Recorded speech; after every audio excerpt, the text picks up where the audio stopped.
पूरे देश में इस समय त्योहारों का उल्लास है। हम सब ने कुछ दिन पहले दीपावली मनाई है और अभी बड़ी संख्या में लोग छठ पूजा में व्यस्त हैं। घरों में ठेकुआ बनाया जा रहा है, जगह जगह घाट सज रहे हैं, बाजारों में रौनक है। हर तरफ श्रद्धा, अपनापन और परंपरा का संगम दिख रहा है। छठ का व्रत रखने वाली महिलाएं जिस समर्पण और निष्ठा से इस पर्व की तैयारी करती हैं, वो अपने आप में बहुत प्रेरणादायक है। साथियों, छठ का महापर्व संस्कृति, प्रकृति और समाज के बीच की गहरी एकता का प्रतिबिंब है। छठ के घाटों पर समाज का हर वर्ग एक साथ खड़ा होता है। ये दृश्य भारत की सामाजिक एकता का सबसे सुंदर उदाहरण है। आप देश और दुनिया के किसी भी कोने में हो, यदि मौका मिले तो छठ उत्सव में जरूर हिस्सा लें। एक अनोखे अनुभव को खुद महसूस करें। मैं छठी मैया को नमन करता हूं। सभी देशवासियों को, विशेषकर बिहार, झारखंड और पूर्वांचल के लोगों को छठ महापर्व की शुभकामनाएं देता हूं।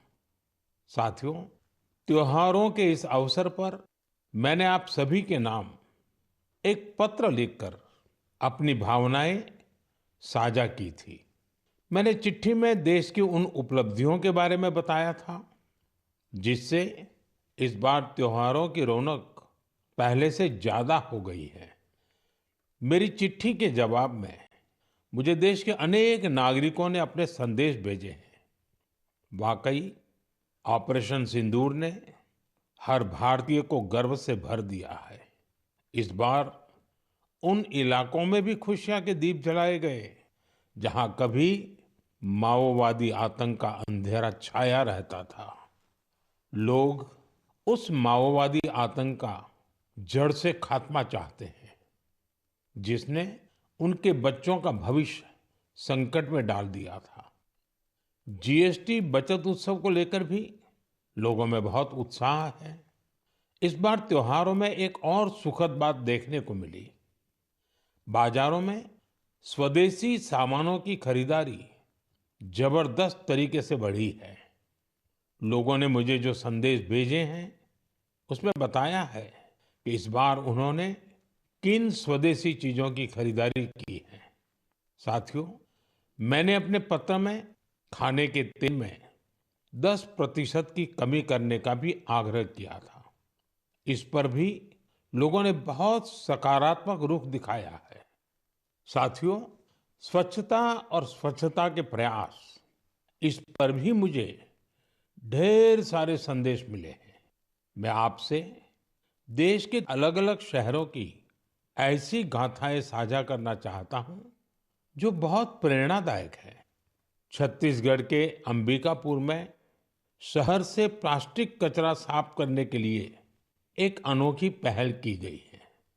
अंबिकापुर में गार्बेज कैफे चलाए जा रहे हैं। ये ऐसे कैफे हैं जहां प्लास्टिक कचरा लेकर जाने पर भरपेट खाना खिलाया जाता है। अगर कोई व्यक्ति 1 किलो प्लास्टिक लेकर जाए, उसे दोपहर, रात का खाना मिलता है और कोई आधा किलो प्लास्टिक ले जाए तो नाश्ता मिल जाता है। ये कैफे अंबिकापुर म्युनिसिपल कॉरपोरेशन चलाता है। साथियों, इसी तरह का कमाल बेंगलुरु में इंजीनियर कपिल शर्मा जी ने किया है। बेंगलुरु को झीलों का शहर कहा जाता है और कपिल जी ने यहाँ झीलों को नया जीवन देने का अभियान शुरू किया है। कपिल जी की टीम ने बेंगलुरु और आसपास के इलाकों में 40 कुओं और 6 झीलों को फिर से जिंदा कर दिया है। खास बात तो ये है कि उन्होंने अपने मिशन में कॉरपोरेट्स और स्थानीय लोगों को भी जोड़ा है। उनकी संस्था पेड़ लगाने के अभियान से भी जुड़ी है। साथियों, अंबिकापुर और बेंगलुरु ये प्रेरक उदाहरण बताते हैं कि जब ठान लिया जाए तो बदलाव भी आकर के ही रहता है।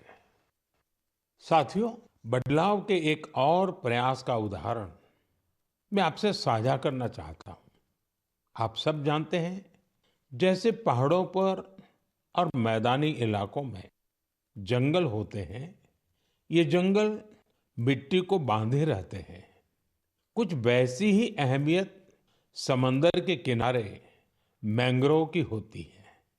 मैंग्रोव समुद्र के खारे पानी और दलदली जमीन में उगते हैं और समुद्री इकोसिस्टम का एक अहम हिस्सा होते हैं।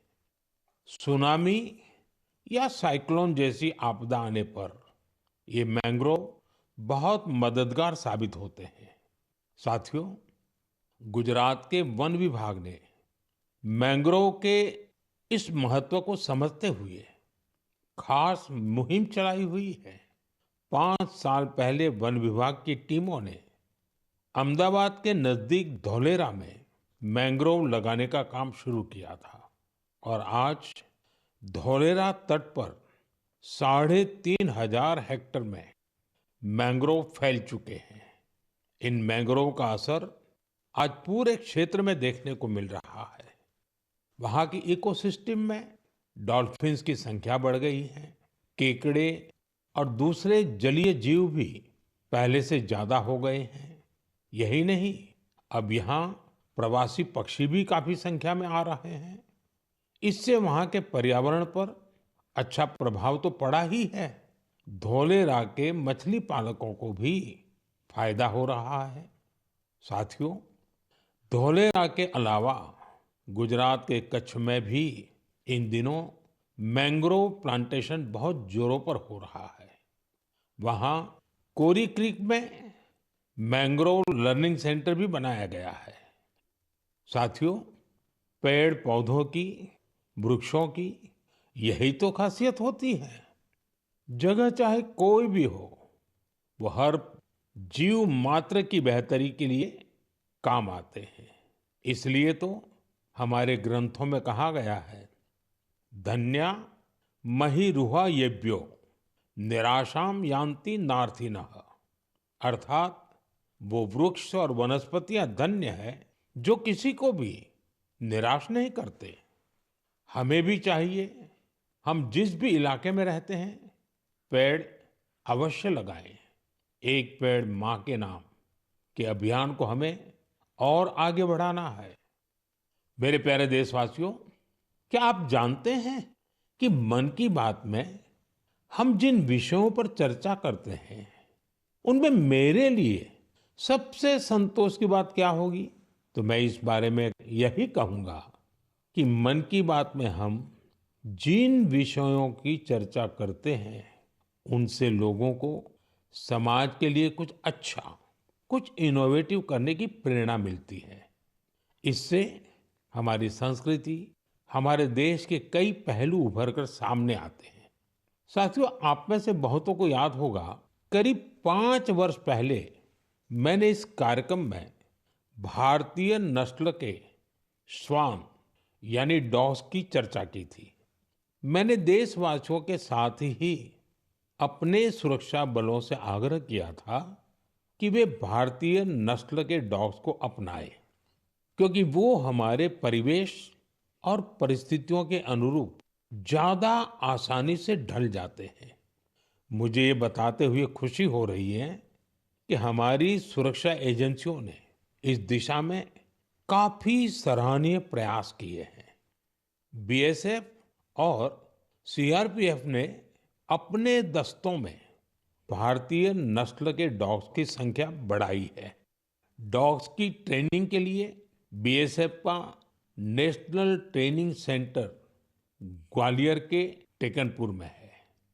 यहाँ उत्तर प्रदेश के रामपुर हाउंड, कर्नाटका और महाराष्ट्र के मुधोल हाउंड, इस पर विशेष रूप से फोकस किया जा रहा है। इस सेंटर पर ट्रेनर्स टेक्नोलॉजी और इनोवेशन की मदद से श्वानों को बेहतर तरीके से ट्रेन कर रहे हैं। भारतीय नस्ल वाले डॉग्स के लिए ट्रेनिंग मैनुअल्स को फिर से लिखा गया है ताकि उनके यूनिक स्ट्रेंथ्स को सामने लाया जा सके। बेंगलुरु में सीआरपीएफ के dog breeding and training school में मॉन्ग्रेल्स, मुधोल हाउंड, कोम्बाई और पांडीकोना जैसे भारतीय श्वानों को ट्रेन किया जा रहा है।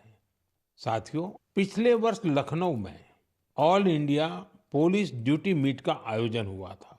उस समय रिया नाम की श्वान ने लोगों का ध्यान अपनी ओर खींचा था। ये एक मुधोल हाउंड है जिसे बीएसएफ ने ट्रेन किया है। रिया ने यहाँ कई फॉरेन ब्रीड्स को पछाड़ते हुए पहला पुरस्कार जीता। साथियों, अब बीएसएफ ने अपने डॉग्स को विदेशी नामों के बजाय भारतीय नाम देने की परंपरा शुरू की है। हमारे यहाँ के देशी श्वान ने अद्भुत साहस भी दिखाया है। पिछले वर्ष छत्तीसगढ़ के माओवाद से प्रभावित रहे क्षेत्र में गश्त के दौरान सीआरपीएफ के एक देशी श्वान ने 8 किलोग्राम विस्फोटक का पता लगाया था।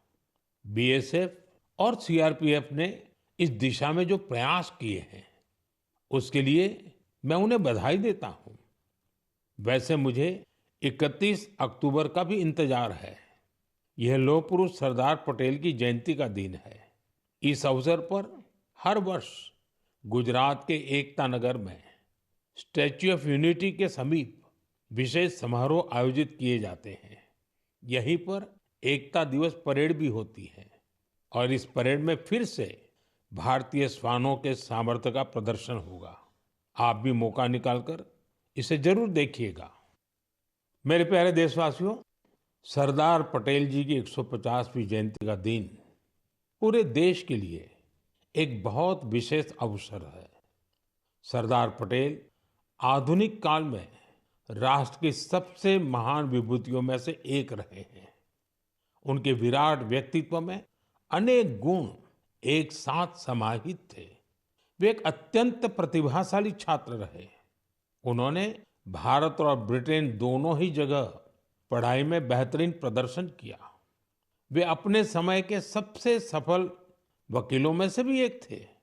वो वकालत में और नाम कमा सकते थे, लेकिन गांधी जी से प्रेरित होकर उन्होंने खुद को स्वतंत्रता आंदोलन में पूरी तरह समर्पित कर दिया। खेड़ा सत्याग्रह से लेकर बोरसद सत्याग्रह तक अनेक आंदोलनों में उनके योगदान को आज भी याद किया जाता है। अहमदाबाद म्युनिसिपैलिटी के प्रमुख के रूप में उनका कार्यकाल भी ऐतिहासिक रहा था। उन्होंने स्वच्छता और सुशासन को सर्वोच्च प्राथमिकता दी। उप प्रधानमंत्री और गृह मंत्री के रूप में उनके योगदान के लिए हम सभी सदैव उनके ऋणी रहेंगे। साथियों, सरदार पटेल ने भारत के ब्यूरोक्रेटिक फ्रेमवर्क की एक मजबूत नींव भी रखी। देश की एकता और अखंडता के लिए उन्होंने अद्वितीय प्रयास किए। मेरा आप सबसे आग्रह है, 31 अक्टूबर को सरदार साहब की जयंती देश भर में होने वाली रन फॉर यूनिटी में आप भी जरूर शामिल हो और अकेले नहीं, सबको साथ लेकर के शामिल हो। एक प्रकार से युवा चेतना का ये अवसर बनना चाहिए। एकता की दौड़ एकता को मजबूती देगी। ये उस महान विभूति के प्रति हमारी सच्ची श्रद्धांजलि है जिन्होंने भारत को एकता के सूत्र में पिरोया था। मेरे प्यारे देशवासियों, चाय के साथ मेरा जुड़ाव तो आप सभी जानते ही हैं, लेकिन आज मैंने सोचा कि मन की बात में क्यों न कॉफी पर चर्चा की जाए। आपको याद होगा, बीते साल हमने मन की बात में अराकू कॉफी पर बात की थी। कुछ समय पहले ओडिशा के कई लोगों ने मुझसे कोरापुट कॉफी को लेकर भी अपनी भावनाएं साझा की। उन्होंने मुझे पत्र लिखकर कहा कि मन की बात में कोरापुट कॉफी पर भी चर्चा हो। साथियों, मुझे बताया गया है कि कोरापुट कॉफी का स्वाद गजब होता है। और इतना ही नहीं, स्वाद तो स्वाद, कॉफी की खेती भी लोगों को फायदा पहुंचा रही है। कोरापुट में कुछ लोग ऐसे भी हैं जो अपने पैशन की वजह से कॉफी की खेती कर रहे हैं। कॉरपोरेट वर्ल्ड में अच्छी खासी नौकरी करते थे, लेकिन वो कॉफी को इतना पसंद करते हैं कि इस फील्ड में आ गए और अब सफलता से इसमें काम कर रहे हैं। ऐसी कई महिलाएं भी हैं जिनके जीवन में कॉफी से सुखद बदलाव हुआ है। कॉफी से उन्हें सम्मान और समृद्धि दोनों हासिल हुई है। सच ही कहा गया है, कोरापुट कॉफी अत्यंत सुस्वादु, एहा ओडिशारा गौरव। साथियों, दुनिया भर में भारत की कॉफी बहुत लोकप्रिय हो रही है। चाहे कर्नाटका में चिकमंगलूर, कुर्ग और हासन हो, तमिलनाडु में पुल्नी, शेवरॉय, नीलगिरी और अन्नामलाई के इलाके हो, कर्नाटका तमिलनाडु सीमा पर बिलिगिरी क्षेत्र हो, या फिर केरला में वायनाड, त्रावणकोर और मालाबार के इलाके, भारत की कॉफी की डाइवर्सिटी देखते ही बनती है। मुझे बताया गया है कि हमारा नॉर्थ ईस्ट भी कॉफी कल्टीवेशन में आगे बढ़ रहा है। इससे भारतीय कॉफी की पहचान दुनिया भर में और मजबूत हो रही है। तभी तो कॉफी को पसंद करने वाले कहते हैं, India's coffee is coffee at its finest. It is brood in India and loved by the world. मेरे प्यारे देशवासियों, अब मन की बात में एक ऐसे विषय की बात जो हम सबके दिलों के बेहद करीब है। ये विषय है हमारे राष्ट्रगीत का।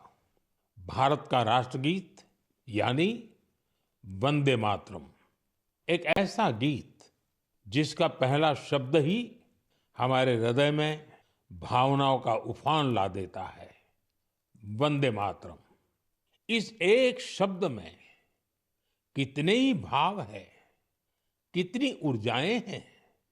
सहज भाव में ये हमें माँ भारती के वात्सल्य का अनुभव कराता है। यही हमें माँ भारती की संतानों के रूप में अपने दायित्वों का बोध कराता है। अगर कठिनाई का समय होता है तो वंदे मातरम का उद्घोष 140 करोड़ भारतीयों को एकता की ऊर्जा से भर देता है। साथियों, राष्ट्रभक्ति, माँ भारती से प्रेम, ये अगर शब्दों से परे की भावना है तो वंदे मातरम उस अमूर्त भावना को साकार स्वर देने वाला गीत है। इसकी रचना बंकिम चंद्र चट्टोपाध्याय जी ने सदियों की गुलामी से शिथिल हो चुके भारत में नए प्राण फूंकने के लिए की थी। वंदे मातरम भले ही 19वीं शताब्दी में लिखा गया था, लेकिन इसकी भावना भारत की हजारों वर्ष पुरानी अमर चेतना से जुड़ी थी। वेदों ने जिस भाव को माता भूमि पुत्रो अहम पृथिव्याः कहकर भारतीय सभ्यता की नींव रखी थी, बंकिम चंद्र जी ने वंदे मातरम लिखकर मातृभूमि और उसकी संतानों के उसी रिश्ते को भाव विश्व में एक मंत्र के रूप में बांध दिया था। साथियों, आप सोच रहे होंगे कि मैं अचानक से वंदे मातरम की इतनी बातें क्यों कर रहा हूं। दरअसल कुछ ही दिनों बाद 7 नवंबर को हम वंदे मातरम के 150वें वर्ष के उत्सव में प्रवेश करने वाले हैं।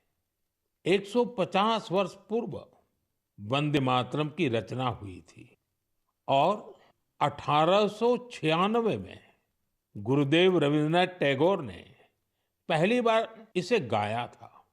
साथियों, वंदे मातरम के गान में करोड़ों देशवासियों ने हमेशा राष्ट्र प्रेम के अपार उफान को महसूस किया है। हमारी पीढ़ियों ने वंदे मातरम के शब्दों में भारत के एक जीवंत और भव्य स्वरूप के दर्शन किए हैं। सुजलाम सुफलाम मलयज शीतलाम शस्य श्यामलाम मातरम वंदे मातरम। हमें ऐसा ही भारत बनाना है। वंदे मातरम हमारे इन प्रयासों में हमेशा हमारी प्रेरणा बनेगा। इसलिए हमें वंदे मातरम के 150वें वर्ष को भी यादगार बनाना है।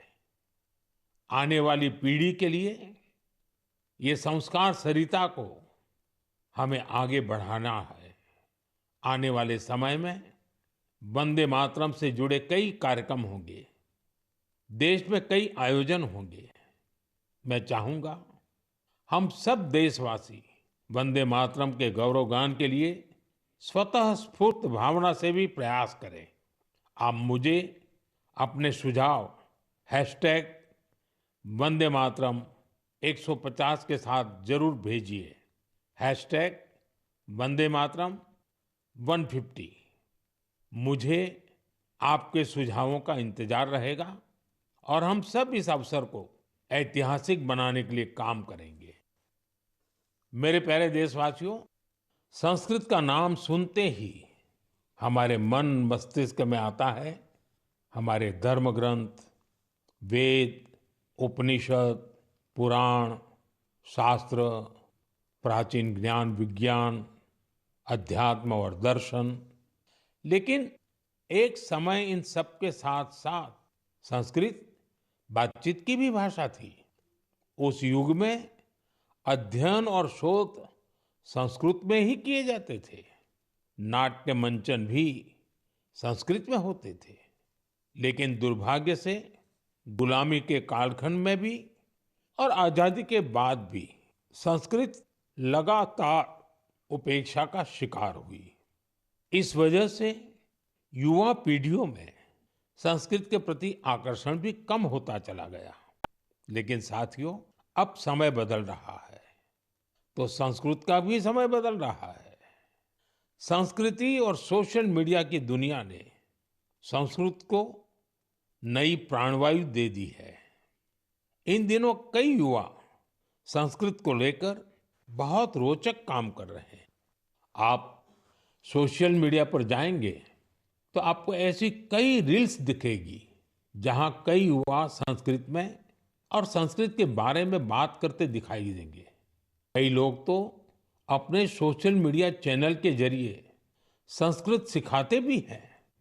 ऐसे ही एक युवा कंटेंट क्रिएटर है भाई यश साळुंके। यश की खास बात यह है कि वो कंटेंट क्रिएटर भी है और क्रिकेटर भी हैं। संस्कृत में बात करते हुए क्रिकेट खेलने की उनकी रील लोगों ने खूब पसंद की है। आप सुनिए। पश्यतु अहं कथं क्रीडामि। देवराज सेव्यमान पावनाग्नि पंकजं ज्ञानयज्ञ सूत्रमिन्दु शेखरं कृपाकरम्। प्रातः नूतनं कन्दुकं गृह्णातु। नारदादि योगी वृन्दवन्दितं दिगम्बरम्। इमं कन्दुकं सावधानेन पश्य चषटकाय ताडय। आशिकापुराधिनाद कालभैरवं भजे, कालभैरवं भजे। साथियों, कमला और जानवी इन दो बहनों का काम भी शानदार है। ये दोनों बहनें अध्यात्म, दर्शन और संगीत पर कंटेंट बनाती हैं। इंस्टाग्राम पर एक और युवा का चैनल है संस्कृत छात्रो अहम। इस चैनल को चलाने वाले युवा साथी संस्कृत से जुड़ी जानकारियां तो देते ही हैं, वो संस्कृत में हास परिहास के वीडियो भी बनाते हैं। युवा संस्कृत में ये वीडियो भी खूब पसंद करते हैं। आप में से कई साथियों ने समष्टि के वीडियोज भी देखे होंगे। समष्टि संस्कृत में अपने गानों को अलग अलग तरह से प्रस्तुत करती है। एक और युवा है भावेश भीमनाथनी। भावेश संस्कृत श्लोकों, आध्यात्मिक दर्शन और सिद्धांतों के बारे में बात करते हैं। साथियों, भाषा किसी भी सभ्यता के मूल्यों और परंपराओं की वाहक होती है। संस्कृत ने ये कर्तव्य हजारों वर्ष तक निभाया है। ये देखना सुखद है कि अब संस्कृत के लिए भी कुछ युवा अपना कर्तव्य निभा रहे हैं। मेरे प्यारे देशवासियों, अब मैं आपको जरा फ्लैशबैक में लेकर चलूंगा। आप कल्पना करिए, 20वीं सदी का शुरुआती कालखंड। तब दूर दूर तक आजादी की कहीं कोई उम्मीद नजर नहीं आ रही थी। पूरे भारत में अंग्रेजों ने शोषण की सारी सीमाएं लांघ दी थी और उस दौर में हैदराबाद के देशभक्त लोगों के लिए दमन का दौर और भी भयावह था।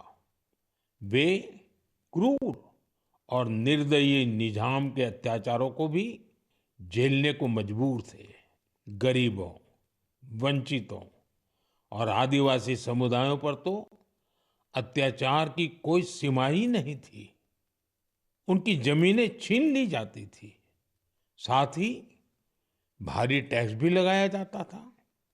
अगर वे इस अन्याय का विरोध करते तो उनके हाथ तक काट दिए जाते थे। साथियों, ऐसे कठिन समय में करीब 20 साल का एक नौजवान इस अन्याय के खिलाफ खड़ा हुआ था। आज एक खास वजह से मैं उस नौजवान की चर्चा कर रहा हूं। उसका नाम बताने से पहले मैं उसकी वीरता की बात आपको बताऊंगा।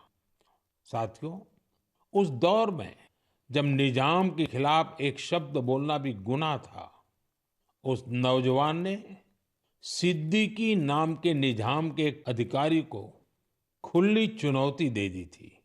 निजाम ने सिद्दीकी को किसानों की फसलें जब्त करने के लिए भेजा था, लेकिन अत्याचार के खिलाफ इस संघर्ष में उस नौजवान ने सिद्दीकी को मौत के घाट उतार दिया। वो गिरफ्तारी से बच निकलने में भी कामयाब रहा। निजाम की अत्याचारी पुलिस से बचते हुए वो नौजवान वहां से सैकड़ों किलोमीटर दूर असम जा पहुंचा। साथियों, मैं जिस महान विभूति की चर्चा कर रहा हूं, उनका नाम है कोमरम भीम। अभी 22 अक्टूबर को ही उनकी जन्म जयंती मनाई है। कोमरम भीम की आयु बहुत लंबी नहीं रही। वो महज 40 वर्ष ही जीवित रहे, लेकिन अपने जीवन काल में उन्होंने अनगिनत लोगों, विशेषकर आदिवासी समाज के हृदय में अमिट छाप छोड़ी। उन्होंने निजाम के खिलाफ संघर्ष कर रहे लोगों में नई ताकत भरी। वे अपने रणनीतिक कौशल के लिए भी जाने जाते थे। निजाम की सत्ता के लिए वे बहुत बड़ी चुनौती बन गए थे। 1940 में निजाम के लोगों ने उनकी हत्या कर दी थी। युवाओं से मेरा आग्रह है कि वे उनके बारे में अधिक से अधिक जानने का प्रयास करें। कोमरम भीम की ना विनम्र निवाली आयन प्रजल हृदयालो एप्पटिकी नीलीची वंटारू। साथियों, अगले महीने की 15 तारीख को हम जनजातीय गौरव दिवस मनाएंगे। यह भगवान बिरसा मुंडा जी की जयंती का सुअवसर है। मैं भगवान बिरसा मुंडा जी को श्रद्धापूर्वक नमन करता हूं। देश की आजादी के लिए, आदिवासी समुदाय के अधिकारों के लिए उन्होंने जो काम किया वो अतुलनीय है। मेरे लिए ये सौभाग्य की बात है कि मुझे झारखंड में भगवान बिरसा मुंडा जी के गांव उलीहातू जाने का अवसर मिला था। मैंने वहां की माटी को माथे पर लगाकर प्रणाम किया था। भगवान बिरसा मुंडा जी और कोमाराम भीम जी की तरह ही हमारे आदिवासी समुदाय में कई और विभूतियां हुई हैं। मेरा आग्रह है कि आप उनके बारे में अवश्य पढ़ें। मेरे प्यारे देशवासियों, मन की बात के लिए मुझे आपके भेजे हुए ढेरों संदेश मिलते हैं। कई लोग इन संदेशों में अपने आसपास के प्रतिभाशाली लोगों के बारे में चर्चा करते हैं। मुझे पढ़कर बहुत खुशी होती है कि हमारे छोटे शहरों, कस्बों, गांवों में भी इनोवेटिव आइडियाज पर काम हो रहे हैं। अगर आप ऐसे व्यक्ति या समूहों को जानते हैं जो सेवा की भावना से समाज को बदलने में जुटे हैं, तो मुझे जरूर बताइए। मुझे आपके संदेशों का हमेशा की तरह इंतजार रहेगा। अगले महीने हम मन की बात के एक और एपिसोड में मिलेंगे, कुछ नए विषयों के साथ मिलेंगे। तब तक के लिए मैं विदाई लेता हूं। आप सबका बहुत बहुत धन्यवाद। नमस्कार।